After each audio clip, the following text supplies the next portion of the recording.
colegiado que desde a semana passada vem trocando inúmeras mensagens em função das demandas que chegam nas associações de municípios, nos colegiados, né, em relação à garantia do acesso ao auxílio emergencial. Então, nós vamos organizar da seguinte forma: a Rosângela vai fazer uma fala inicial de uns 20 minutos, né, situando exatamente o auxílio emergencial. Após as colegas que estão operacionalizando lá nos municípios a questão do cadastro, vão trazer algumas considerações, facilidades e dificuldades. E o nosso colegiado também, né, que está aqui com a presença das colegas das associações de municípios. Não vou citar todos, porque são vários, né? O Laura, a Vânia, a Marlete, a Valéria, enfim, vão poder colaborar e contribuir com algumas informações também, tá? Então, nós vamos tentar fechar a atividade no máximo até 12h15, 12h30, tá? Então, a gente pede um pouquinho de paciência também em relação ao horário e vamos dar início, então. Vou passar a palavra, então, à Rosângela. Fique à vontade. Oi, pessoal, bom dia. Espero que estejam todas e todos bem. Se alguém tiver ouvindo um chorinho aí ao fundo, é meu bebê, não se assustem.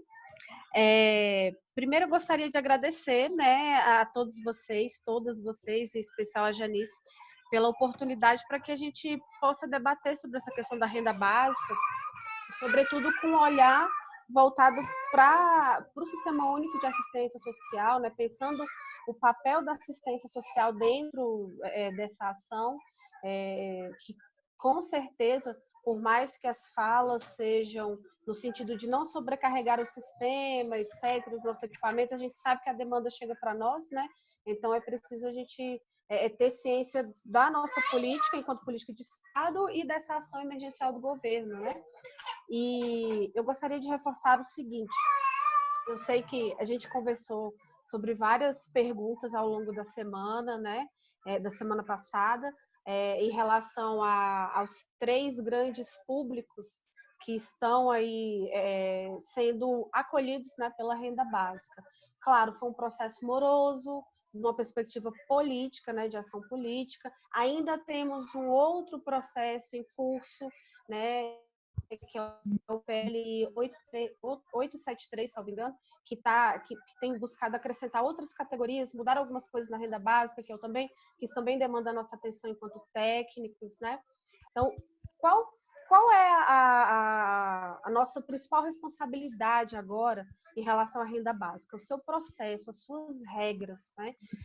A gente buscar, de uma forma bem pedagógica, sempre criar uma linha de raciocínio, uma linha de avaliação que contemple aí a lei, né, 13982, o decreto e a portaria. Os 3 não diferem muito em termos de regra, obviamente, né? Um vai regulamentando o outro, né, e trazendo explicações. Todo caso que chega para nós, quais esses que eu estou fazendo? Volto a olhar para as regras, quais são os critérios de acesso, para daí a gente encaixar aquele caso nesses critérios de acesso, né? E aí contextualizar cada caso. Eu conversava com uma amiga esses dias, isso me lembra muito a previdência em relação aos casos, né? A gente vê, se a família tem uma mulher que está no emprego formal, mas a renda dela bruta é de 2.000 e o marido está desempregado, né? Ele era informal, agora está sem poder trabalhar e a sua renda média era de R$1.000. Como é que a gente encaixa este caso na conjuntura, né, no desenho da proposta da renda básica, para daí a gente atender a população? O que a gente fez aqui na CNM? 2 informes, um com foco nas regras gerais do que é a renda básica, e o segundo já mais operacional, porque a gente precisa contextualizar alguns casos em relação às regras. Então, o que nós colocamos no primeiro? Eu até compartilhei com a Janice, com os colegas do grupo, né? Eu vou ficar aqui com o olhar meio torto, porque eu estou olhando para várias telas aqui no meu computador para voltar o entendimento aqui. Então, o valor do renda básica a gente já sabe, todos vocês já sabem, né? O primeiro caso dos R$600, o limite por família ali de R$1.200, R$1.800, como o secretário especial Sérgio Queiroz colocou, como o ministro Onyx também colocou, né? Mas isso cabe contextualização, interpretação, isso não está muito claro nas regras e a gente tem que realmente ir atrás, né? A gente sabe das questões, das limitações estruturantes aí da equipe do governo federal, né? Então, o que nos resta é buscar as alternativas para explicar e acolher a nossa população, né? A gente já viu que o período é de 3 meses, mas enquanto vigorar aí essa situação de emergência, a gente tem muito claro quem tem direito, e aí a gente encaixa as situações, os casos a essa ideia de quem tem o direito. Então, o trabalhador informal, o empregado ou autônomo, ou desempregado, né? Qualquer uma dessas naturezas, aquele que está inscrito no cadastro único ou não, né? O maior de idade. E aí a gente vai abrir um parêntese para essa questão de ter mais de 18 anos em relação às mães que não têm mais de 18 anos, né? Trazendo a proposta do PL, que eu comentei com vocês, salvo engano de autoria do senador Randolph, né? A questão da per capita, né, da renda familiar é muito importante, muito. Por exemplo, esse caso que eu comentei com vocês agora, se tem uma mulher que tem uma renda de 2.000 e o marido era informal e tinha uma de 1.000, onde que ele vai se encaixar? É justamente nessa regra aqui da per capita, né, para a gente saber se ele tem direito ou não. Então, sempre revisando as regras, né? E não ter... essa aqui também é importante que a gente esteja atento. Então, das 4 regras aqui, 2 merecem muito a nossa atenção. A segunda é não ter tido rendimentos tributáveis em 2018 acima de R$ 28.559,70. Então, a regra 2, ter mais de 18 anos, e a regra 4, não ter rendimento tributável acima dos 28 mil, merece nossa atenção por conta do PL 873 de 2020 que eu comentei com vocês. Está em curso a proposta para alteração disso aí. Por enquanto, permanece, isso não foi alterado. Então, a pergunta que fizeram um dia desse, a mãe que tem, que é menor de idade, como ela fica, né, nessa situação aqui da questão da renda básica, que pede a maioridade, né, de 18 anos. A gente precisa ficar atento, isso já foi repassado, a gente está com um canal direto, com a assessoria do secretário Sérgio, né, lá no Ministério da Cidadania. Eu estou reportando todas essas dúvidas mais difíceis, mais complexas, que incidem diretamente na regra, que está na lei, no decreto e na portaria, para que eles resolvam, né? Uma que chegou muito para nós, diante dessa questão das regras, né? Continuando aqui um pouquinho, a gente já viu, né, quem tem o direito, quem não tem o direito também é importante, né? Aqueles que recebem algum outro benefício, como o BPC, né, ou que tem emprego formal, trabalhador, famílias com a per capita maior do que a gente já falou, né? Aí, passadas essas regrinhas básicas, vem a questão do cadastro e do acesso. Nós vimos, no primeiro momento, que os bancos que iam viabilizar o acesso ao recurso, né, de modo financeiro, aí, era Caixa Econômica e Banco do Brasil. A regra mudou, agora está de acordo com a coletiva, né, do ministro Onyx, do Ministério da Cidadania, abriu para todos os bancos, desde que seja ali informado no processo do cadastro, né? E isso aí merece atenção também, porque muitas dúvidas vêm em relação àquele público do cadastro único. Então, nós temos, diante disso, 3 grandes grupos para entrar na renda básica.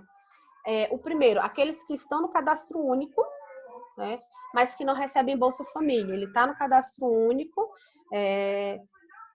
O outro grupo, dos informais, né, aqueles que têm que fazer o cadastro pelo site ou pelo aplicativo, né? Aí o aplicativo auxílio emergencial, que é importante que a gente diferencie sempre. Uma coisa é o aplicativo para a gente se cadastrar, a outra coisa é o aplicativo do banco, que a gente vai verificar se tem o recurso, solicitar ali o auxílio emergencial ou não. São coisas diferentes que lá atrás não ficaram muito claras e a gente teve que correr atrás das informações, né? Então, o outro grupo, o terceiro grupo, aqueles que são do Bolsa Família, né? Então, como vai funcionar para cada um desses. O primeiro desses que estão no cadastro único, as principais dúvidas que chegaram para a gente, que a Janice compartilhou, a Vânia, vários colegas aí, Fabiana compartilharam. Quem está no cadastro único, aí dentro dessa conjuntura, dentro desse cenário, tem aqueles que possuem conta na Caixa Econômica, conta poupança, e tem aqueles que possuem no Banco do Brasil e aqueles que não, ninguém sabe da conta, né? Não tem informação sobre conta. Então, aquele que tem a conta poupança, ele provavelmente tem como verificar o seu extrato, seja no banco ou seja pelo aplicativo. Aqui em casa, né, o meu companheiro, a gente usa o aplicativo, né, para saber das informações. O que tem Banco do Brasil, a transferência para lá. Isso para quem está no cadastro único. O que é importante? Primeiro, muita gente pergunta, eu estou no cadastro único, eu vou precisar fazer alguma coisa? Aí a gente volta a fala para os bancos de dados que existem no governo para monitorar, digamos assim, perfil socioeconômico no nosso país. Então, a gente tem o cadastro único, a gente tem as informações da Receita Federal, a gente tem as informações do INSS. Tudo isso centralizado na DataPrev, né, que filtra, que faz, como eles sempre dizem, a bateção dos dados, checagem desses dados, e aí eles vão levar em consideração as regras estabelecidas per capita, principalmente per capita, né, todas aquelas regrinhas que nós colocamos. Eles filtram, fazem a lista e enviam para a Caixa Econômica. A Caixa Econômica sabe quem tem conta, né? Quem não tem, ela abre automaticamente essa conta, né, para o usuário, né? E aí, como é que ele vai? Não ficou confuso para a gente o seguinte: como é que vai ser essa comunicação entre Caixa Econômica, né, para saber, e o usuário, para saber se ele teve direito, se ele não teve direito? Criaram o canal 111, aquela central de informação. Mas a gente sabe, obviamente, que todo sistema que é altamente demandado, ele tende a entrar em colapso em alguns momentos. E infelizmente, a gente tem que ficar tentando. Então, tem esse, né? Tem, que é uma alternativa para saber, mas o que eu estou aconselhando? Se você tem a conta, né, ou caso você não tenha, baixa o aplicativo da Caixa e observa, né, se tem ali alguma informação, né? Ou realmente o que eu encontrei até agora, o que nos passaram de informação dos testes é ligar no 111, né? Esse é um perfil. Aquele que faz o cadastro pelo site ou pelo aplicativo do auxílio emergencial já é uma situação muito mais fácil, muito mais tranquila, porque o aplicativo mostra o status. E como há informação de um número de celular, a comunicação via SMS também ocorre, né? A gente fez o teste, a gente recebeu a mensagem, então a gente viu que ele é bem mais fácil, mas é um público. E aquele do Bolsa Família, que por mais que a regra, ou por mais que tenha sido dito assim, a pessoa está no Bolsa Família, ela recebe R$300, R$200, R$400, R$500, né? Numa situação hipotética. Ela vai escolher entre um e o outro? Não. Lá atrás, claro, foi dito que ele poderia escolher, mas a gente viu que isso mudou e a migração é automática quando do benefício do auxílio emergencial seja mais vantajoso, né? E aí sim ocorre essa migração automática e ele vai receber normalmente, né?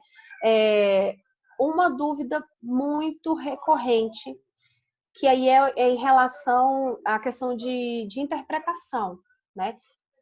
A gente, quando convidou o secretário Sérgio Queiroz para conversar sobre a renda básica, ele disse logo no início da fala: se tudo der errado, se você não conseguir pelo aplicativo, se você não consegue pelo site, se você não tem informação no 111, se você não conseguiu de modo algum, aí sim você vai até a Caixa Econômica com os documentos básicos, né, ou a Casa Lotérica, para realizar o cadastro, né?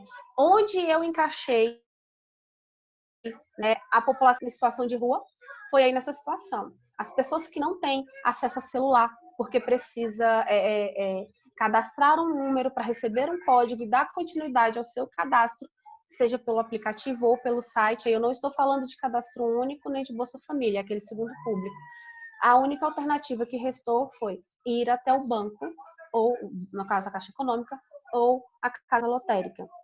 foi essa a alternativa, a saída, e isso se encaixa na fala do secretário, isso foi confirmado também com a assessoria dele, né, para a gente confirmar, para não deixar essa população desassistida. Então, esta fala, de se tudo der errado, se encaixa nesse público, nos dois públicos, pessoas em situação de rua, população em situação de rua, e aqueles que também não têm, né, o celular, que não têm acesso, né? Porque precisa realmente cadastrar, e é um número por cadastro. Então, a gente pensou assim, então, por exemplo, se eu tenho um celular, vou fazer aqui, hipoteticamente, o cadastro da Marlete, eu posso colocar o meu, mas aí eu não vou poder, por exemplo, ajudar a Vânia caso ela não tenha um celular, né? Porque a gente vai cadastrar um número, né? Isso aí pode comprometer o cadastro, isso é uma interpretação que nós estamos fazendo. Infelizmente, ainda não temos, pessoal, um local, um documento ou uma orientação a nível de ministério, um documento único que reúna todas essas dúvidas, esses casos contextualizados, para que a gente possa ir direto na resposta ali. Então, a gente está indo pela interpretação e sempre o link nas regras, né? E nas orientações mais oficiais, puxando a lei, o decreto e a portaria, né? Esse é um caso muito importante, que é a população em situação de rua. O outro caso que chama muito a atenção são dos agricultores, né? As colegas compartilharam, nós também tínhamos pensado como fica a situação dos agricultores, né? Vocês compartilharam no grupo, muito, muito bacana, a tela, né? Quando a gente vai fazer o cadastro pelo site, que aí aparece ali as categorias, né, em que a pessoa vai se encaixar e aparece, né, de agricultor. Por que que é importante? Aí agora a gente vai voltar a nossa reflexão, o nosso olhar para as políticas, né, de que estamos falando. A gente está falando de uma política que é assistência social não contributiva, né, para quem dela necessitar, e estamos falando de previdência. Por que que eu estou fazendo esse parênteses? Porque nós estamos falando dos agricultores, porque tem a situação da aposentadoria, né, que vai envolver também alguns casos. São políticas distintas, então é importante entender que sim, se a pessoa se encaixa ali nos critérios da renda, etc., ela vai ter direito, mas ela precisa fazer o cadastro corretamente para que ela não insira ali uma informação, por exemplo, ele é agricultor, mas coloca como informal. Por que que isso é delicado, gente? Lembrando, novamente, o cruzamento de dados que a DataPrev faz é com base em informações do Cadastro Único, da Receita Federal, do INSS, então não é recomendável colocar uma informação incorreta por conta da dúvida. É mais fácil a gente procurar, como o colega fez, para que a gente não coloque em risco aquele agricultor, né? Que tem direito, mas que precisa fazer o cadastro da forma correta. E aí a gente está falando que isso não vai incidir, porque tem que ser feito assim, para que isso não incida no momento da solicitação ou do caso dele lá junto à Previdência, junto ao INSS. Né? E a gente precisa sempre ficar de olho no que a Caixa Econômica está colocando de informação e saber que isso já foi demandado para o INSS para que eles se posicionem e coloquem a informação também, né? Para que a gente faça da forma correta. Cronograma de pagamento vocês viram, né? E aí eu vou fazer um adendozinho aqui em relação à questão das contas bancárias, que isso tem realmente trazido muita dúvida. A lei, o decreto, a portaria, elas são muito claros enquanto a uma informação. Conta, poupança social digital, né? Hoje a gente usa aplicativo do banco, né? Para praticamente tudo, né? Tudo está em meio digital. Então a pessoa que fez o cadastro pelo site ou pelo aplicativo, informou a conta do Bradesco, ele vai verificar o extrato na sua conta do Bradesco, pelo aplicativo que ele tenha, né? Informou a do Santander, a Caixa Econômica já informou que vai ser feita a transferência do benefício, do auxílio emergencial para a conta que o cidadão informou. Né? Então, aí a gente entende, né, interpretando que se ele tem o aplicativo do banco de referência que ele colocou, é ali que ele vai procurar a informação. né? Agora, aquele que não tem, né, que é aquele público cadastro único, que o filtro foi feito automático pela Dataprev, né, porque ela recebeu as informações, repassou para a Caixa, aí a informação sai pela Caixa Econômica, ele tem que procurar, né, seja alguma informação por telefone, pelo 111, ou se tiver como baixar o aplicativo para ver se aparece o perfil dele. Tudo está em teste, né? A gente viu na semana passada que o aplicativo e o site, no primeiro momento, não pediam endereço, né? No outro dia, quando nós testamos, eles já estavam pedindo. Então, a ferramenta, ela está mudando, né? Por quê? Eles colocaram no ar, obviamente, não vou colocar em xeque aqui questão de tempo, mas assim, colocaram no ar, né? E as demandas e as dúvidas foram surgindo e a ferramenta foi tendo que se adaptar a isso. E ela ainda tem que se adaptar a tudo isso que está chegando, né? Que são esses casos, né? Essas novas demandas, principalmente em relação à comunicação desse público do cadastro único, né? E a gente está referenciando isso. E aquele público que procurou, que não tem acesso à internet, não tem telefone, não tem nada, que não tem acesso a nada, infelizmente, porque a internet não é política pública no país ainda, que vai até a Caixa Econômica ou a lotérica, aí a gente tem a situação do saque do recurso, né, do auxílio, mas não é um saque imediato, né, terá a divulgação de um cronograma específico para saque. Isso a gente conversou em particular com o secretário, principalmente pelo seguinte motivo, né, a população em situação de rua e os pequenos municípios que não têm, né, no seu comércio aquela maquininha para passar cartão ou para fazer uma transferência de uma conta para outra, já que foi dito que o cidadão que tem direito ao auxílio, ele pode fazer transferência, DOC, TED, etc. Né? Então, ele poderia aí transferir um recurso para a conta do dono de uma mercearia e pagar aquela compra que ele fez, eventualmente. Né? Mas como nem todo mundo tem isso, a possibilidade do saque, né? E é um direito do cidadão. A gente só está aguardando o cronograma, porque na coletiva eles foram muito claros, né? Primeiro nós vamos efetuar os pagamentos, né, dos públicos prioritários, depois a gente vai liberar o cronograma de saque. E aí tem que ficar atento, porque a Caixa Econômica, né, porque eles vão ficar soltando essas informações aí. Eu estou aqui de olho no tempo, né, 11h38, não sei se já falei demais, né? E o público do Bolsa Família, esse aí fica tranquilo, porque a migração é automática, né? Quando o auxílio emergencial for mais vantajoso que a transferência de renda do Bolsa Família, né? E segue o cronograma de pagamento que ele já está habituado a seguir, que todos vocês divulgaram os calendários, show de bola, que a gente também divulgou nos informes, né? O calendário, para manter essas pessoas informadas, né? Eu tenho aqui.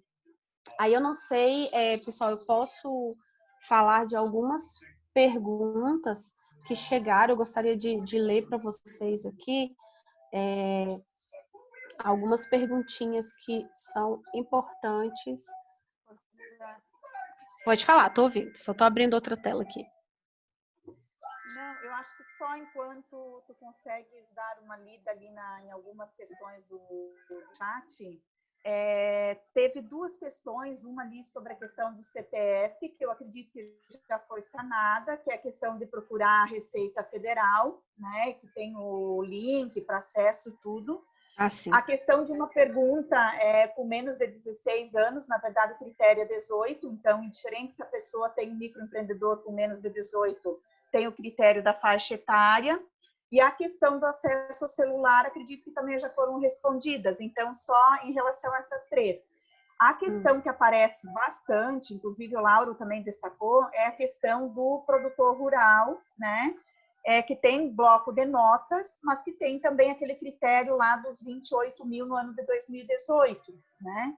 Não sei se talvez você e aí as colegas também que já atenderam essa questão do produtor rural, se pudessem complementar. E aí a Neuzinha agora está entrando, né? Entrou. E aí ela coordena, então, esse debate agora, tá? Janice, eu coloquei uma questão com relação aos imigrantes que não possuem a RNM, só o protocolo. Isso. Tá, mas certo. É pergunta, Marlete? É pergunta? Sim, eu coloquei aqui no chat. Ah, tá. Tá, vou dar uma olhadinha aqui. Certo. Tem aqui 49 observações, perguntas, participações aqui no chat. Eu não consegui acompanhar, né, enquanto eu falava. Eu vou só destacar essa questão do CPF que a Janice colocou, né? A Receita Federal, ela já se posicionou. Essa semana a gente viu um caso seguinte, a pessoa, se vocês repararem, ali no momento do cadastro, eles pedem CPF e tem o nome da mãe, né? Eu tiro por experiência própria. Tudo em relação à receita é delicado, porque num momento eu fui sacar o FGTS numa empresa que eu saí, e a minha mãe tinha se divorciado, mas quando eu tirei os meus documentos, ela era casada. Então, o nome que consta na Receita Federal da minha mãe era o nome de casada, sempre pede o nome da mãe, né? Era o nome de casada, então eu não consegui, enquanto eu não fui resolver essa situação na Receita Federal. Na época eu consegui pela internet, né? Mas enquanto eu não resolvi o nome, era só o nome da minha mãe que estava ainda constando de casada, e ela já tinha se divorciado. Tive que atualizar essa informação. Outra situação muito recorrente em relação ao CPF é aquele pessoal que não votou, justificou, mas não pagou aquela taxazinha, né, aquela multazinha gerada. Não pagou, então ficou ali com a pendência na Receita. Houve uma matéria, né, e a Receita publicou isso no site, né, publicou até um passo a passo, como regularizar a questão do CPF, e para quem não tem CPF, né, gente, bem assim, imagina uma pessoa com 18 anos, maior de 18 anos, que trabalha e que não tem CPF, é praticamente, assim, impossível, mas suponhamos, aí seguir o rito e tirar o CPF, né? Mas é muito difícil ver uma situação como essa para uma pessoa maior de 18 que já trabalhou, enfim, que tem a sua vida aí, né, em curso. A questão dos imigrantes, né, dos migrantes, isso ainda é uma incógnita. Eu passei para a assessoria do Ministério da Cidadania. Por quê? Tanto o aplicativo quanto o site, eles pedem o CPF por conta da abertura da conta bancária, né? São as regras, é a burocracia, é o que se pede. Uma alternativa, enquanto não sai informação sobre isso, porque, salvo engano, o protocolo não dá número de documento, né? Então, seria procurar a Caixa Econômica, né? Mas, enquanto não tiver uma informação oficial ali do Ministério da Cidadania, né? Eu já repassei na semana passada, vou cobrar hoje para ver o que eles nos respondem, porque eles ficaram também com essa dúvida, né? Porque é uma ação que... Sim, pode falar. Não, eu queria só fazer uma orientação para os colegiados regionais e municípios. No final de semana, a gente conseguiu um contato aqui em Santa Catarina com uma colega que representa a Organização Internacional para os Imigrantes, chamada ISE.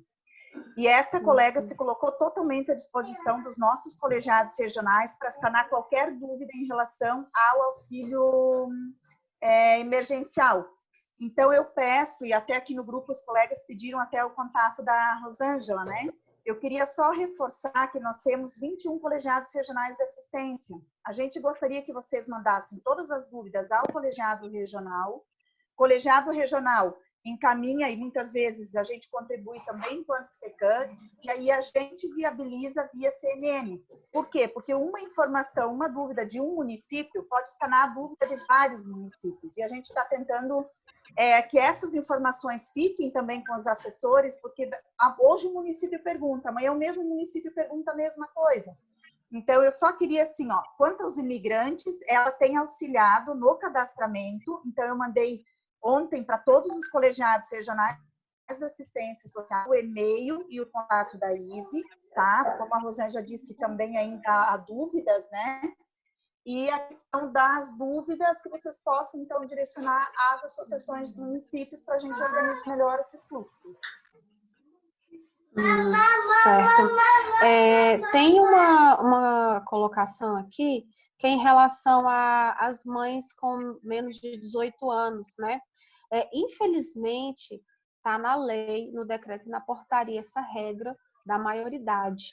Mas aí a gente tem o PL que eu comentei para vocês, a CNM fez até uma matéria, né, divulgou esse PL, o 873, E ele já foi aprovado no Senado, só que ele precisa seguir, pessoal, o mesmo rito legislativo. Então, suponhamos que seja aprovado, e ele trata dessa questão dos 18, das mães, né, menores de 18 anos de idade. Ainda precisa, agora foi aprovado pelo Senado na semana passada, então vai seguir o rito, ainda precisa da sanção presidencial para daí ser incluído, né, no direito ao auxílio, né, que é o coerente, já que a gente está falando de proteção social, né? Essa é uma questão. Acho que fica claro que, infelizmente, a gente tem que aguardar e fazer a pressão, né? Tem uma outra... a questão do CPF, né? Aqui a Valéria, quando aparece no aplicativo dados não encontrados, mas o CPF está regular, o que fazer? Eu ouvi essa situação e o que tinha de dado não encontrado, que estava dando divergência, era o nome da mãe. Eu não sei, porque aí é caso a caso, né? Cada um, para que a gente possa investigar. Assim como a Receita Federal já disponibilizou o passo a passo para regularizar, né, primeiro para consultar a irregularidade e segundo para regularizar, para corrigir, né, a irregularidade para que ele dê seguimento ao cadastro dele. E, salvo engano, uma situação, não sei se foi essa, acho que foi essa da pendência eleitoral, ela já foi desconsiderada, eles liberaram isso, então para alguns que nem sabiam, né, já foi resolvido. E uma outra dúvida que muita gente pergunta, cadastro único, né, ele não está atualizado, como é que eu faço? Não tem como atualizar, né? Por que não tem como? O decreto, a lei, o decreto da portaria, eles colocaram uma data limite para averiguação dos dados do cadastro único. Essa data é o quê? Porque é o período que fechou o cadastro único até aquela data, aí o Ministério da Cidadania vai enviar para a data prévia para que eles façam a avaliação. Uma outra dúvida, ou seja, então não tem como atualizar. Uma outra dúvida que surge muito, em função da desatualização do cadastro. Eu estou no cadastro, né? E eu tenho perfil, meu companheiro também tem. Então, como funciona? Os dois têm direito? Os dois têm direito. Eu faço um cadastro ou cada um faz o seu cadastro, né? O que a gente conversou na semana passada? O sistema parece ser inteligente a ponto de identificar, porque eles pedem os CPFs, né? Vocês informam ali quantas pessoas vivem naquela família. Então, suponhamos que eu fosse fazer. Então, eu ia informar o meu CPF e o do meu companheiro, né? E aí, centralizaria o benefício por conta daquela ideia do limite de 1.200, né? De 2. E aí, uma pessoa receberia. O que eu indiquei? Por via das dúvidas, né? A gente fica sempre com receio da pessoa perder esse direito. Tenta fazer o cadastro dos dois, porque se o sistema for inteligente, ele vai indicar que já foi feita uma solicitação, né? Só que tudo é muito novo, não existe um manual. Testando a ferramenta que a gente identifica as dificuldades, os casos, e aí vai demandando para as possíveis respostas, né? Isso vai gerando as dúvidas e a gente vai correndo atrás das respostas. E como a Janice falou, sempre tentando centralizar, porque a minha dúvida hoje pode ser a da Andréia, né? Pode ser enfim, da Neuza, e aí a gente vai construindo e centralizando. Acho que esse é o principal papel da assistência social nesse momento, organizar essas situações e interpretar, encaixando nas regras, né? E fazendo a interpretação mesmo do contexto, puxando com as regras para a gente atender a população. Deixa eu ver se tem... Alguém pediu aqui o e-mail, nós vamos deixar, sim, o e-mail, né? Vamos ver aqui se tem mais alguma dúvida. Janice ou a Neuza, alguém destacou alguma dúvida mais importante aí que eu não tenha observado? De uma forma geral, foi maravilhoso. Então, Rosângela, muita gratidão pela tua disponibilidade, né? Eu acho que um cenário novo para todos e ter referências da CNM como a sua para nós fortalece muito e dá muita segurança para os técnicos. Então, fica aqui, em nome do nosso colegiado, gratidão Nós queremos dizer para você, Rosângela, que o nosso colegiado, os nossos colegiados estão abertos a receber sempre informações atualizadas da CNM. Queríamos dizer que não gostaríamos que fosse o último encontro, que você continuasse conectada dessa forma com Santa Catarina, com todos nós, porque é através do coletivo que nós vamos crescer enquanto política pública, né? Nós, infelizmente, nesse momento, as demandas são muito grandes, né? E nós, enquanto, se ficarmos isolados, a nossa força ainda fica, a nossa voz se perde. Então, nós precisamos, sim, desta referência. E eu gostaria que você ficasse bem à vontade conosco para prosseguirmos nosso trabalho até pelo adiantado da nossa hora. Se tu quiser falar mais alguma coisinha, das suas considerações finais, fique à vontade ainda. Ah, certo. Obrigada, Neuza, pelo carinho. Para mim é sempre um prazer, né, estar com vocês. Eu fico muito feliz porque a gente tem a Federação Catarinense estruturada, organizada, e tem os colegiados. Como eu falei quando a gente esteve debatendo sobre o FIA, nem todos os estados têm as suas federações ou associações de municípios com representação na área da assistência social. Isso é muito importante, porque é um momento estratégico, né?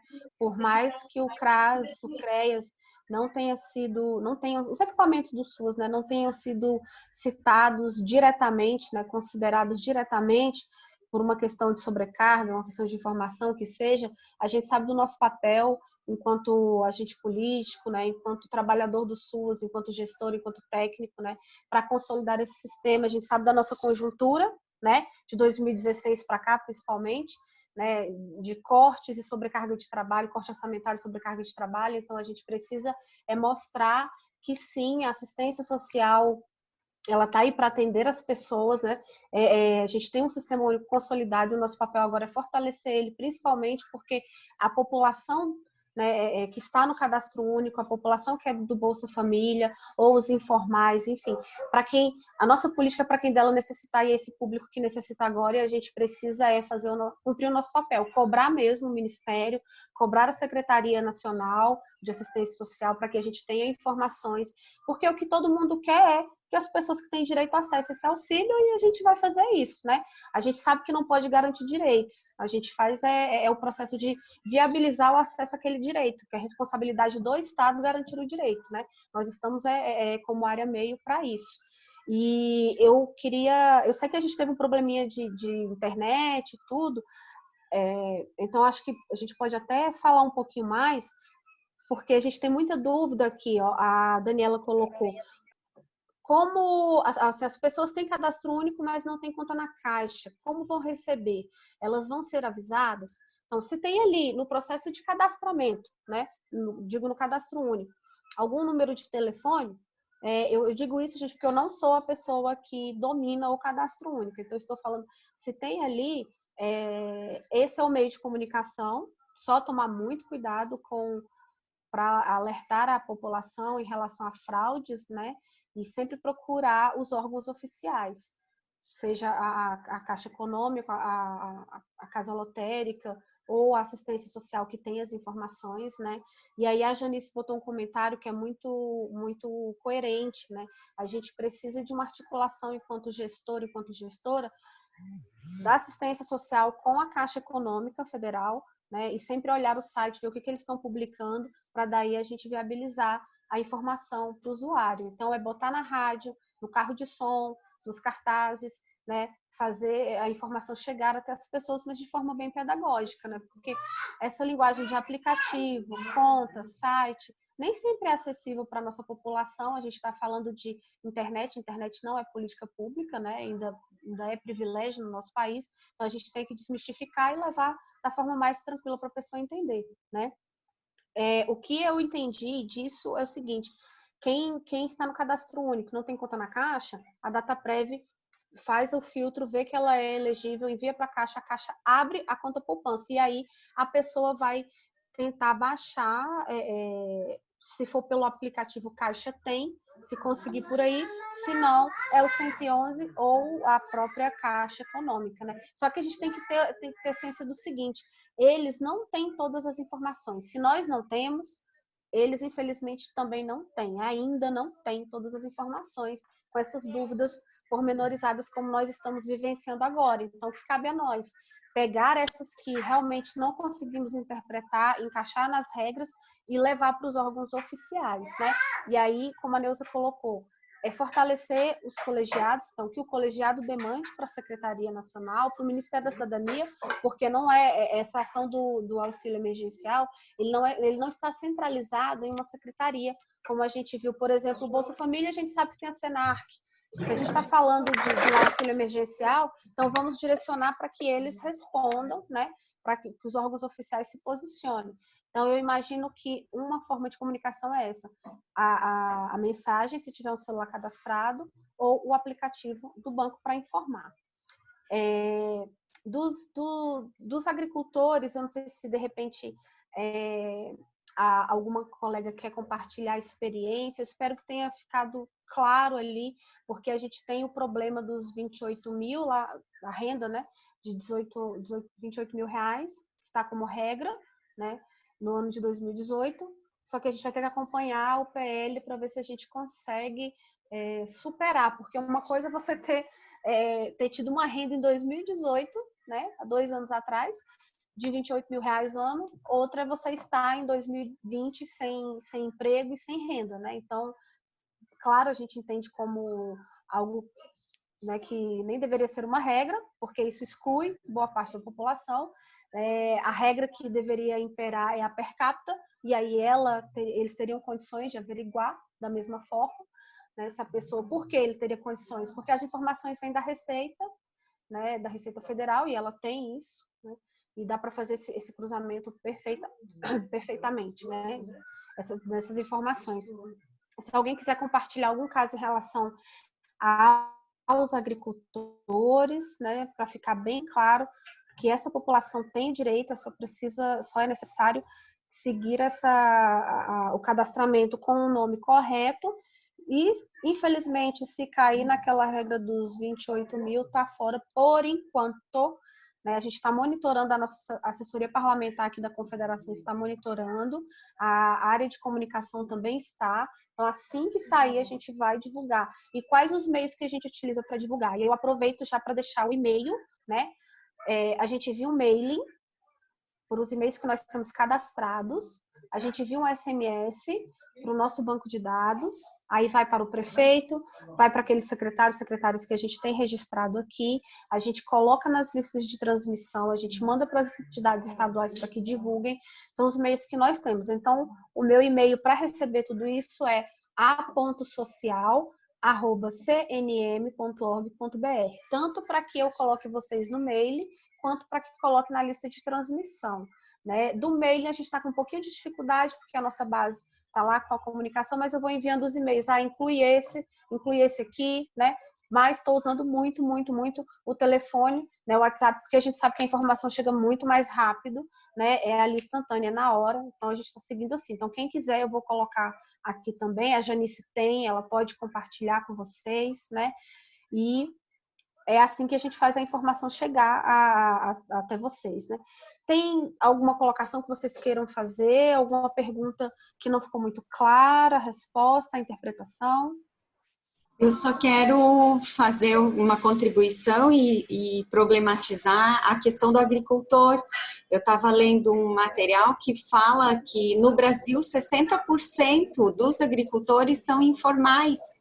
Então, assim, de fato, esses informais nem se questionam o acesso ao direito. E quais não são considerados informais? Os que são segurados especiais. Não necessariamente estão recebendo, e sim tem bloco de produtor, são segurados pela Previdência Social. Então, eles não entram como informais, em tese. Né? Só que a gente sabe que a gente tem muito agricultor que não é considerado informal, mas que também tem muita dificuldade, né? E esse período gerou bastante dificuldades, tanto nas compras de produto, quanto nas vendas dos seus produtos, né?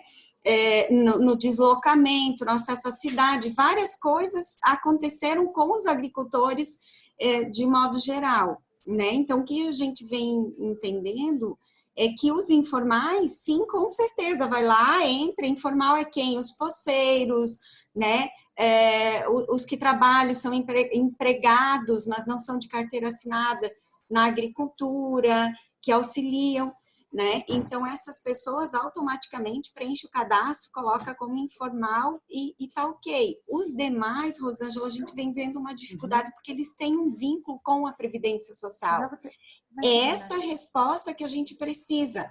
O vínculo não necessariamente recebendo pensão ou recebendo aposentadoria ou algum auxílio, e sim o vínculo enquanto segurado especial. Eles contribuem por meio dos seus blocos, das suas atividades, né? Então, essa pessoa está no limbo.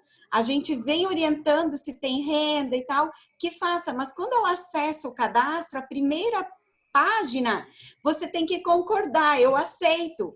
Então, eu aceito que eu tenho 18 anos, eu aceito que eu tenho renda menor que a da lei, eu aceito que eu sou informal, MEI ou contribuinte individual. E aí eu vou para frente. Isso é uma situação muito séria, porque eu aceito que eu estou nessa condição, mas eu não estou.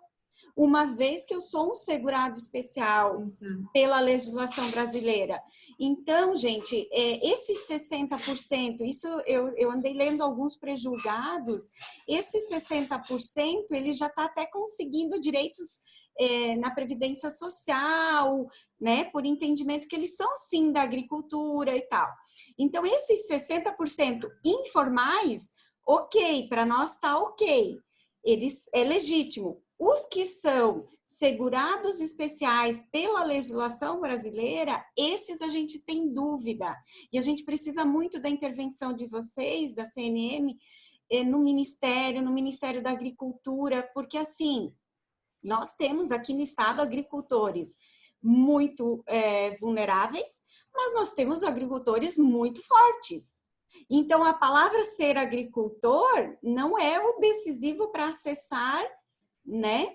Tanto é que a lei nem fala agricultor, é lá dentro do cadastro que tem agricultura ou, não lembro outro termo que tem. Então, é um limbo. Ou pecuarista, agricultor ou pecuarista. Isso, então não é, a lei em momento nenhum se referiu ao agricultor. A lei se referiu aos de renda, né? E aos informais, contribuinte individual e microempreendedores. Então, os que estão autorizados, pelo que a gente vem entendendo, a fazer o cadastro no site ou no aplicativo, são os informais, os microempreendedores e os contribuintes individuais. Então, o segurado especial, isso é uma problematização, gente. Não tem problema. Quem mandou, a gente vem dizendo, na dúvida, faz o cadastro. Tá entendendo? A gente vem dizendo isso.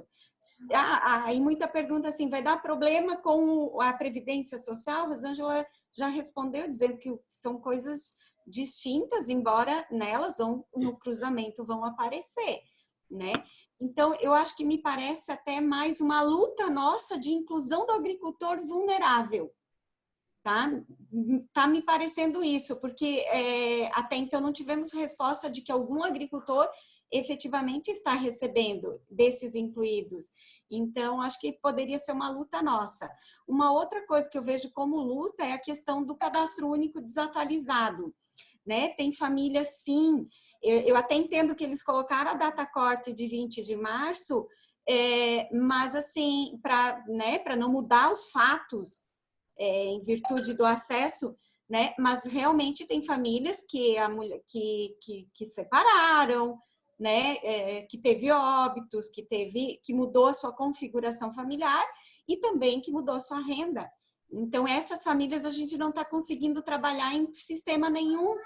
Então, acho que também se traduz numa luta nossa e urgente enquanto coletivo, né, sistema municipalista, de defesa dessa realidade. Daí, né, eu acho que Rosângela, Janice, nós nas associações poderíamos encaminhar isso de uma forma mais organizada. Pessoal, Neuzinha, eu acho que a Fábio pediu para falar e a Valéria da Ampla Norte, eu acho que a gente poderia passar para elas e aí a Rosângela finaliza até 12:30, pode ser, pessoal? Pode ser? Fábio? Então, só uma experiência para compartilhar com os demais municípios. Nosso município é um município de pequeno porte, nós não temos lotérica e não temos nenhum caixa aqui, muito menos agência da Caixa Econômica.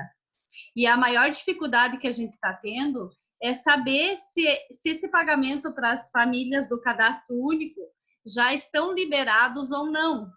Então, assim, a gente tem auxiliado todas as famílias que nos procuram nesse cadastramento dos não cadastro único e não Bolsa Família. A gente tem auxiliado essas famílias. Com relação ao agricultor, a gente tem marcado, assinalado a agricultura ali no campo. Até eu passei para a Janice que de quinta-feira para cá o sistema dentro do computador ele mudou um pouco. Ele pede desde o endereço, que antes não pedia, né? Agora ele pede endereço e tem como assinalar agricultor pecuarista. O que acontece? Quem vai dizer se essa família tem direito, essa pessoa tem direito, vai ser através do cruzamento de dados com a DataPrev, pelo que a gente entendeu. Então, para a gente não pecar e não deixar ninguém de fora, a gente está auxiliando e está cadastrando. Se ele é segurado especial, se ele é pequeno ou médio agricultor, enfim, agricultura familiar, não cabe a nós agora fazer esse julgamento, e sim auxiliar essas famílias. É o nosso entendimento aqui. Como a Rosângela falou, na dúvida, a gente está fazendo o cadastro do marido e da esposa, porque a gente não sabe se vai cruzar realmente os dados lá do cadastro do membro familiar. Então, para que a pessoa não saia prejudicada, a gente está fazendo o cadastro das duas pessoas, porque ele está nos dando a opção de cadastrar novamente. Então, eu acredito que pode acontecer de não cruzar realmente esses dados, e sim como complementar só. Aí a gente está fazendo, não sei se a gente está fazendo certo, mas é aquela situação, vamos errar pelo excesso do que por não fazer, não orientar essas famílias dessa forma. Não sei se mais alguém está tendo essa dificuldade, mas a nossa maior dificuldade é saber se esse pagamento de quem está dentro do cadastro único, se ele já está liberado para a pessoa fazer 54 quilômetros e buscar esse auxílio, se já está liberado ou não. Né, diante desse fato de a gente não ter caixa e nem lotérica. Com relação ao Banco do Brasil, a gente está tendo uma relação muito boa e a gente está conseguindo resolver algumas particularidades com relação ao Banco do Brasil. Mas a Caixa, a gente tem essa dificuldade e a gente sabe que a gente está orientando as famílias para não ter aglomeração de pessoas, mas a gente sabe que no município de Campos Altos as filas estão gigantescas, tanto na Caixa quanto nas lotéricas. Então, é uma preocupação também em orientar essas famílias para que elas não façam essas aglomerações em busca desse recurso. Se o município tivesse acesso a essa informação de liberação de recursos, facilitaria bastante também. Mas eu acredito que não vai ser viável, né? A Caixa e o Banco não estão disponibilizando relação de quem tem o dinheiro dado e maior é essa.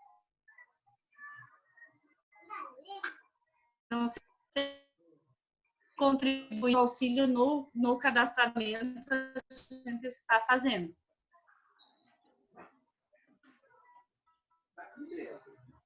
Só uma observação, assim, um destaque, na verdade, da fala da Vânia e da Fabiana, que a gente, de fato, o que está acontecendo nós estamos aprendendo no processo.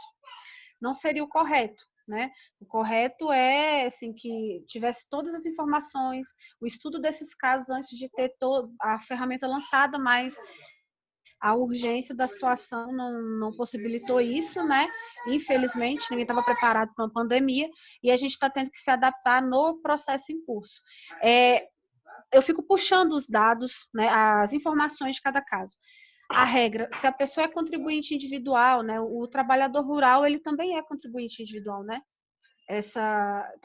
Aí também é um fator que faz com que ele se enquadre, né? E o que nos informaram como são políticas distintas, porque a nossa maior preocupação é que o fato dele estar cadastrado ali para receber o auxílio emergencial não o prejudique para um futuro, né? Essa é a nossa principal preocupação, né? E é só para destacar, para a gente voltar à regra e observar que realmente o que eu estou vendo de caminho é esse. E aí nós já oficializamos 2 dúvidas para o Ministério da Cidadania, né? Eu vou tentar reforçar novamente isso, né? Provavelmente amanhã a gente tenha um momento novamente com o secretário especial, Sérgio Queiroz, mas com uma outra pauta, e aí eu vou tentar, né, apresentar para ele, solicitar uma orientação, porque o que ele nos disse no primeiro momento é que a Caixa Econômica, da Dataprev, todos esses envolvidos iriam lançar uma cartilha, né, com as informações. Até agora não saiu, né? Até justamente acredito por conta disso.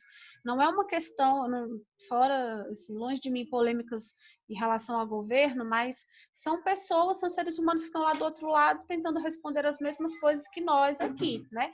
O nosso papel é demandar para eles, porque às vezes as pessoas nem se atentaram a isso, como foi a questão da população em situação de rua, gente. Em nenhum momento foi dito nas coletivas, né? População de rua, em situação de rua, faça isso. Não foi. Nós é que interpretamos, nós é que estudamos a regra e o contexto e encaixamos aquela população ali, e o que fazia todo sentido, de acordo com a regra.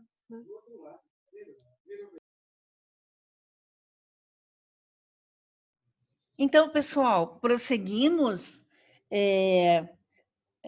chamando a Sandra, né? A colega Sandra, que também está para colocar sua experiência do município onde... Ô, Neuza, você dá uma licencinha para mim? Antes de passar para a Sandra, eu só quero tirar uma dúvida. Pode ser.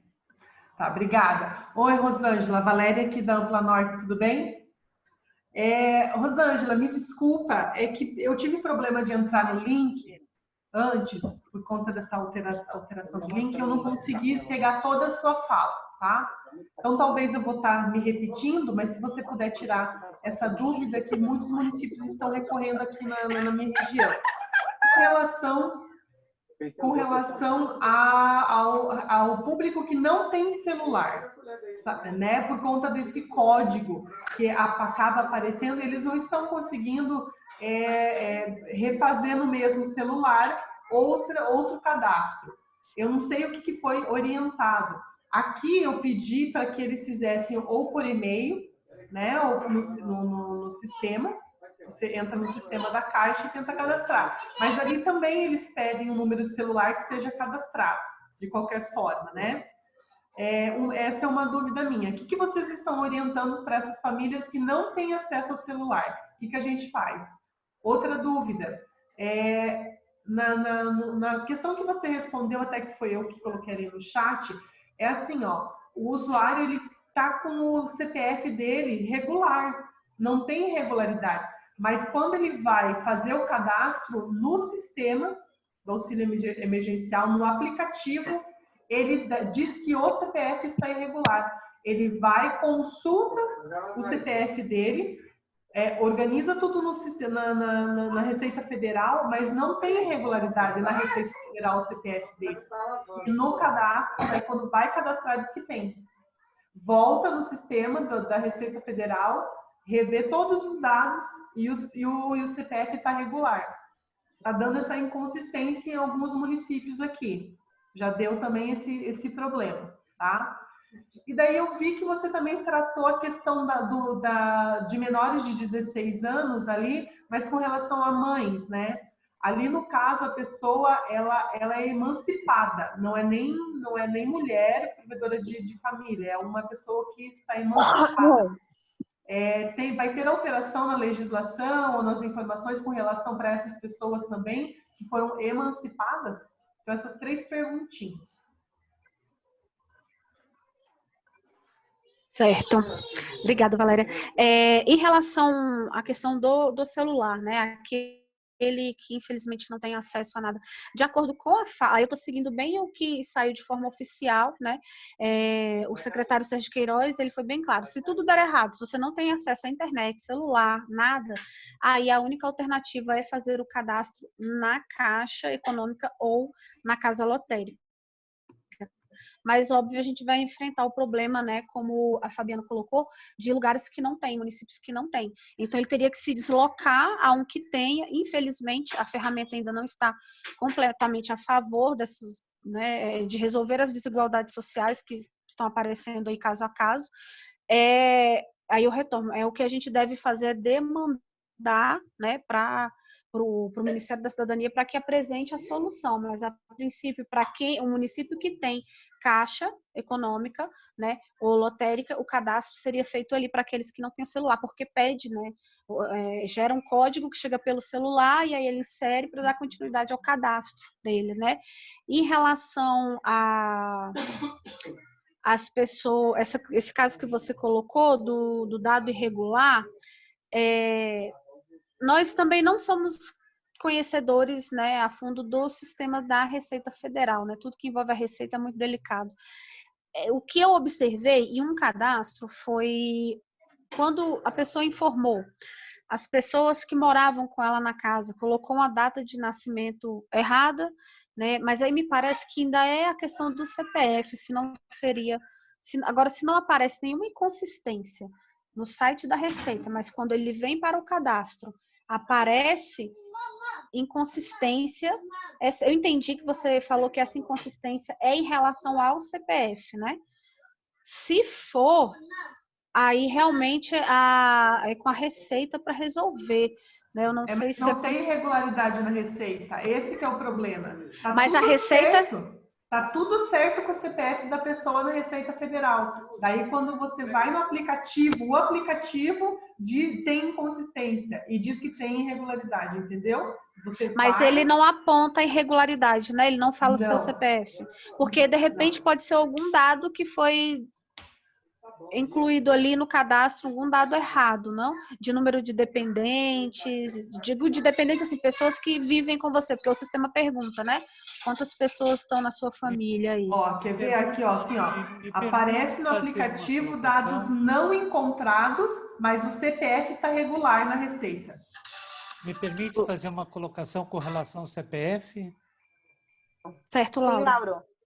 É o seguinte, eu ouvi uma entrevista com relação ao CPF e em relação à Receita Federal. A inconsistência com a Receita é basicamente eleitoral. Agora, a pessoa pode ter uma inconsistência no SPC, em loja, em alguma coisa que dá a negatividade do CPF. Pelo menos foi essa o que eu ouvi. Eu não sei se isso procede. Eu acho, é bem no caminho do que o Lauro está falando, porque no primeiro momento eram 3 situações que davam problema no CPF, né? Que é o principal, que todo mundo esquece, que é a questão do nome da mãe. A segunda era a situação eleitoral. A terceira eu não estou me recordando, peço desculpas.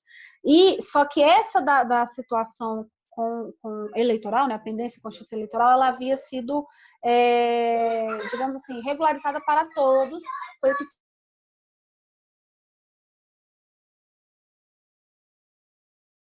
saiu uma matéria informando isso, que as pessoas não estavam conseguindo, né? O que eu observo, possa ser, eu estou procurando assim, onde está o erro, né? A inconsistência. Eu imagino que esteja aí. Ou se a pessoa colocou, Valéria, de repente, alguma informação, porque quais as informações que não vão bater? Eu tenho um filho, né? Meu filho tem 2 anos. Eu já saí da maternidade, ele já saiu com CPF. Com 8 meses, eu fiz o RG dele. Então, assim, ele já existe no sistema. Então, se eu for colocar, ele vai constar ali a informação. Na hora que a gente foi tentar um cadastro, o que saiu errado foi a data de nascimento dele. E aí o sisteminha travou, né? Ficava aparecendo uma mensagem de dado inconsistente, algo assim. Então, foram os dados das pessoas que eu estava cadastrando, que estavam dando erro, só que aí eu vi que eu tinha digitado errado, né? Então fui revisar, porque envolve número e tudo mais, é delicado mesmo. Agora, essa questão que você falou da pessoa emancipada, eu infelizmente não sei como funciona essa questão de emancipação, porque, ok, a idade dela não mudou, né? A situação dela mudou, mas a idade não. Então, a gente teria uma regra aí, é um caso a ser levado, porque uma coisa é a gente entender isso, e a outra é o sistema liberar o acesso, né? Porque o problema ela em está si é o enquadrada sistema. no MEI, tá? Ela está enquadrada no MEI, por isso a questão, a pergunta. Essa eu vou ficar te devendo, infelizmente eu não consigo. É porque, infelizmente, é isso. O sistema tem um entendimento, mas a situação social daquela pessoa é outra, né? Eu vou tentar descobrir, ver se o pessoal aqui, eu acredito que eles também não chegou para ninguém uma situação dessa aqui, né, nível federal, para eles, né, mas eu vou levar, quem sabe a gente consegue, né, uma resposta. Ó, são 12h20, temos aí mais um tempinho. Tem alguma pergunta que passou, gente, despercebida? Rosângela, é só uma observação. Pela nossa agenda, nós temos ainda a Sandra, que não fez as suas colocações, tá? Eu sei, tá todo mundo bem ansioso, mas como me foi atribuído o papel de coordenar o tempo, eu tenho essa preocupação de que a Sandra também fale um pouquinho, tá? E depois a gente pode voltar. Para vocês, tudo certo? Tudo certo, Rosângela? Tá. Então, Sandra, por favor. Sandra? Alô? Então, e verificar se a Sandra está aí. Se ela não estiver, se a Sandra não estiver, a gente pode passar a palavra para algum outro município que queira compartilhar, enfim. Ótimo, então. Eu acho que a Sandra não conseguiu ficar. A Sandra da MURC, do município de Santa Cecília, está aí conosco? Tem algum outro município que queira compartilhar? A palavra, então, está livre. Eu, Karen, pode ser? Pode. Bom dia, Estão me Karen. ouvindo bem? Bom dia. Eu sou Karen, eu sou assistente social de São Bento do Sul, de CRAS. Na verdade, eu só queria contribuir ali em relação com as dificuldades com o CPF. Eu fiz alguns cadastros de usuários lá no CRAS, e o que aconteceu é que os dados que estão na carteira de trabalho são o que eu acredito que são os dados que a Dataprev está utilizando. E muitas pessoas não verificam, mas muitos PIS são cadastrados com o nome de mãe errado, com o nome da própria pessoa cadastrado errado. Então, o que eu tenho feito? Quando o CPF dá incorreto, eu pego a carteira de trabalho do usuário e verifico. E eu já peguei 3 casos em que o nome da mãe estava escrito incorreto. Então, eu acredito que isso é uma das questões bem bacanas, assim, para serem observadas, que quando o CPF, né, diz que está irregular e não está irregular na Receita Federal. Não sei se mais alguém teve essa experiência, mas eu consegui solucionar os casos de erros de dados incorretos pegando a carteira de trabalho. E aí, claro, né, colocando... Pode falar. Aqui na região da Mosque também aconteceu bastante situação como essa e foi resolvido baixando a carteira digital. Então, quem sabe é uma ideia para quem está com dificuldade em relação ao CPF buscar baixar a carteira digital, que pode dar inconsistência no momento do cadastro da carteira, né? Ok, pessoal.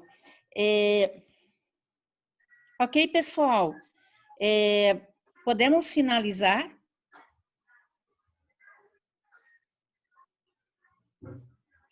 Alô? Oi, Neuzinha, a gente está te ouvindo. Então, como me foi atribuída essa tarefa de coordenar o nosso trabalho, apesar de tanta riqueza nos debates, né, Janice? Nós estamos, então, num limite de tempo, e a minha sugestão é que a gente faça uma segunda edição sobre esta mesma temática, com a tua participação, Rosângela. A gente pode acertar, se é possível, para que a gente prossiga esse debate tão importante para Santa Catarina e também para o Brasil, né? Como você disse, é um cenário novo, é um processo novo. Nós da assistência temos que reaprender muitas coisas em defesa do SUAS, em defesa dos nossos usuários, dos beneficiários desse benefício, né? Que talvez seja a única forma de inclusão que a gente tem para este público neste momento. Então, Janice, colegas, e também ao Rui. Oi? Oi, não, só por solicitação aqui da Karen, eu acho que é bem importante a gente destacar o seguinte: nós estamos sabendo que aqui em Santa Catarina nós já temos pessoas vendendo, cobrando dos usuários R$50 para fazer o cadastramento, tá? Nós já sabemos que tem escritórios de contabilidade auxiliando as pessoas a fazerem. Então, qual é o nosso apelo enquanto assessoria da FECAM e das associações de municípios? Vamos, enquanto política de assistência social e CRAS, estar presente na vida dessas pessoas para garantir que elas tenham acesso ao auxílio emergencial. Então, assim, eu sei que tem municípios que, de uma forma equivocada, concederam férias coletivas aos trabalhadores do SUAS. Exatamente. Eu peço, e a gente vai fazer contato também com esses gestores e com esses municípios, para que eles revejam esse momento de extrema importância, que a assistência social, enquanto política pública essencial, ela esteja presente nos municípios e na vida das pessoas que ali vivem, tanto para a questão deste benefício emergencial, quanto para a atenção acolhida e todo o atendimento necessário nesse momento. Então, só para reforçar isso, enquanto colegiado, enquanto FECAM, e que a gente tenha esse cuidado e essa acolhida aos nossos usuários do SUAS, ok? Bem lembrado, Janice. A gente identifica muito situações como essa pelo pouco entendimento que se tem ainda do papel da assistência, né? E é bem importante isso que você coloca. Então, finalizando esse momento, eu quero de pronto agradecer primeiramente ao Rui, que nos oportuniza espaços como esse pela FECAM, a nossa querida Janice, que está sempre pronta para tudo e qualquer dúvida que nós temos, aos colegas que estão aqui na mesma aflição que nós, né, dentro desse cenário novo, e a todos que estão, de alguma forma, acompanhando esse movimento. Então, de nossa parte,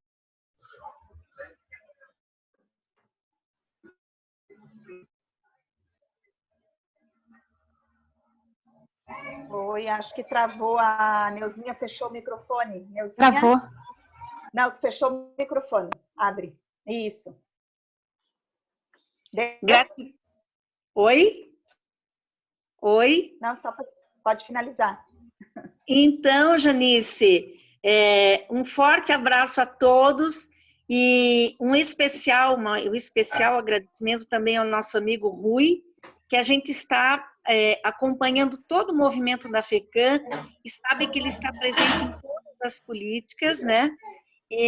Rosângela, você também, CNM, ao presidente, ao qual tive oportunidade também de ouvi-lo numa live, né? Eu sei do compromisso que ele tem conosco, colegas que me ouvem, nós estamos nos reinventando e isso é um processo de crescimento para todos nós, né? Então, nós temos que realmente ter coragem e defender permanentemente o nosso sistema da assistência social. Que eu sou, como costumam dizer a Janice, eu sou jurássica no processo, eu acompanhei todo o movimento do SUAS e apesar das fragilidades que a gente vê, ainda posso dizer para vocês que nós, sim, conquistamos muitas coisas. Que a política é uma política nova e que todo o processo que é dinâmico, ele tem que ser recriado, reinventado. Então, prossigamos nesta nossa reinvenção, defendendo a política, defendendo os trabalhadores, defendendo cada um o seu papel. Então, nós temos que ter esperança que esse é um período que irá certamente nos fortalecer. E, felizmente ou não, ele está aqui para nos mostrar algumas coisas. Então, um grande beijo no coração de todos e obrigada pela oportunidade de estar aqui. Obrigada. Agradeço. Obrigada, Neuza. Obrigada a todos. Que agradeço. Muito obrigada, viu, pessoal, pela oportunidade. Cabe uma observaçãozinha, Janice, só uma aqui, que a gente não falou no processo, pessoal, mas é importante lembrar o seguinte, Neuza, as pessoas que estão com dificuldade de fazer o cadastro agora por conta dessas situações, que não tem resposta ainda, mas que nós estamos correndo atrás, elas podem se cadastrar depois, elas vão receber o retroativo, né? Isso foi divulgado, isso foi dito pelo ministro Onyx, então, assim, suponhamos que ela consiga se cadastrar no próximo mês, ela vai receber o valor do auxílio de abril, de maio, então não vai ficar, o importante é isso, não vai ficar sem um recurso. Claro que a fome e tudo, essa situação é urgente, né? Precisa de uma atenção urgente, mas a gente também está correndo atrás de outras possibilidades por meio da política de assistência social, né, no contato direto com a Secretaria Nacional, apresentamos as demandas, a gente está acompanhando medida provisória de crédito extraordinário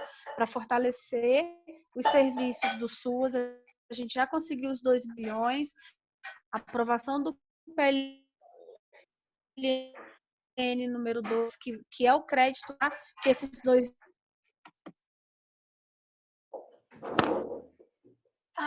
receba somente 40% ou 50% do valor dos pisos pactuados, né? Então, a gente continua numa luta paralela para que de alguma forma isso vai incidir, né, para minimizar os efeitos aí em relação às dificuldades para acessar o auxílio emergencial, né? E como a Neuza fechou brilhantemente essa questão do fortalecimento do SUS, da política de assistência social, é importante que a gente siga, como a Janice colocou, informando a população da melhor forma possível para evitar as fraudes e, sobretudo, evitar que as pessoas se aproveitem desse momento de vulnerabilidade, né, que a população vem passando. E é isso, contem com a CNM, contem com a Rosângela, tá aí os meus contatos, né, estão aí. Temos outros colegas lá também, como a Carla na saúde, tem o pessoal da educação, se vocês tiverem com dúvida em relação à questão da merenda, a gente está com as colegas, a Selma, Mônica, Natália, todas à disposição de vocês para fazer um bate-papo também sobre isso, que eu sei que vocês acabam incidindo em outras áreas, né? De modo geral, é isso. A CNM está à disposição para a gente fortalecer essas pautas, né? E conseguir as nossas conquistas conjuntamente. Beijo grande a todos vocês. Beijo, beijo. Terminou. Nossa, não começou às 11 horas da manhã. Sim.